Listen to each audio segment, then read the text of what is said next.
ಇಲ್ಲ ಸರ್, ಅದನ್ನ ಇದರ ನಡುವೆ ತುಮಕೂರು ಲೋಕಸಭಾ ಕ್ಷೇತ್ರಕ್ಕೂ ಕೂಡ ಸೋಮಣ್ಣ ಅವರು ಸ್ಪರ್ಧಿಸ್ತಾರೆ ಅನ್ನೋದು ಒಂದ್ ಕಡೆ ರಾಜ್ಯಸಭೆ ಒಂದ್ ಕಡೆ ಲೋಕಸಭೆ. ರಾಜ್ಯಸಭಾ ಆಗ್ಬೋದು, ಬಟ್ ಹಿರಿಯರಾದ ಬಸವರಾಜಣ್ಣ ಅವರು ನನಗೂ ಅವ್ರಿಗೂ ಸುಮಾರು 40 ವರ್ಷದ ಒಡನಾಟ.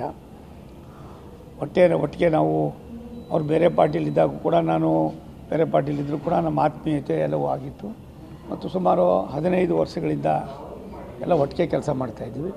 ಅವ್ರ ಚಿಂತನೆ ಇದೆ. ಸೋಮಣ್ಣವರು ಒಬ್ಬ ಕೆಲಸಗಾರರು, ಅವ್ರು ಕರ್ಕೊಂಡೋಗಿ ಬಿಟ್ಟರೆ ನಮ್ಮ ಜಿಲ್ಲೆಯಲ್ಲಿ ಇನ್ನೊಂದಷ್ಟು ಒಳ್ಳೆಯ ಕೆಲಸಗಳಾಗ್ತವೆ ಅನ್ನುವ ನಂಬಿಕೆ. ಅದಕ್ಕೋಸ್ಕರವಾಗಿ ಅವರೇ ಒಂದು 4-5 ಸಾರಿ ನನ್ನ ಕರೆಸಿ ಎಲ್ಲ ಮಾಡಿದ್ದಾರೆ.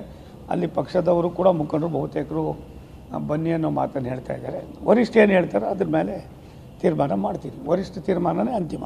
ಸರ್, ಈಗ ಇನ್ನೊಂದು ಇಲ್ಲ ಸರ್, ಇದರ ನಡುವೆ ತುಮಕೂರು ಲೋಕಸಭಾ ಕ್ಷೇತ್ರಕ್ಕೂ ಕೂಡ ಸೋಮಣ್ಣ ಅವರು ಸ್ಪರ್ಧಿಸ್ತಾರೆ ಅನ್ನೋದು ಒಂದ್ ಕಡೆ ರಾಜ್ಯಸಭೆ ಒಂದ್ ಕಡೆ ಲೋಕಸಭೆ. ರಾಜ್ಯಸಭಾ ಆಗ್ಬೋದು, ಬಟ್ ಹಿರಿಯರಾದ ಬಸವರಾಜಣ್ಣ ಅವರು ನನಗೂ ಅವ್ರಿಗೂ ಸುಮಾರು 40 ವರ್ಷದ ಒಡನಾಟ. ಒಟ್ಟಿಗೆ ನಾವು ಅವ್ರು ಬೇರೆ ಪಾರ್ಟಿಲಿದ್ದಾಗ ಕೂಡ ನಾನು ಬೇರೆ ಪಾರ್ಟಿಲಿದ್ದರೂ ಕೂಡ ನಮ್ಮ ಆತ್ಮೀಯತೆ ಎಲ್ಲವೂ ಆಗಿತ್ತು ಮತ್ತು ಸುಮಾರು 15 ವರ್ಷಗಳಿಂದ ಎಲ್ಲ ಒಟ್ಟಿಗೆ ಕೆಲಸ ಮಾಡ್ತಾಯಿದ್ವಿ. ಅವ್ರ ಚಿಂತನೆ ಇದೆ. ಸೋಮಣ್ಣವರು ಒಬ್ಬ ಕೆಲಸಗಾರರು, ಅವ್ರು ಕರ್ಕೊಂಡೋಗಿ ಬಿಟ್ಟರೆ ನಮ್ಮ ಜಿಲ್ಲೆಯಲ್ಲಿ ಇನ್ನೊಂದಷ್ಟು ಒಳ್ಳೆಯ ಕೆಲಸಗಳಾಗ್ತವೆ ಅನ್ನುವ ನಂಬಿಕೆ.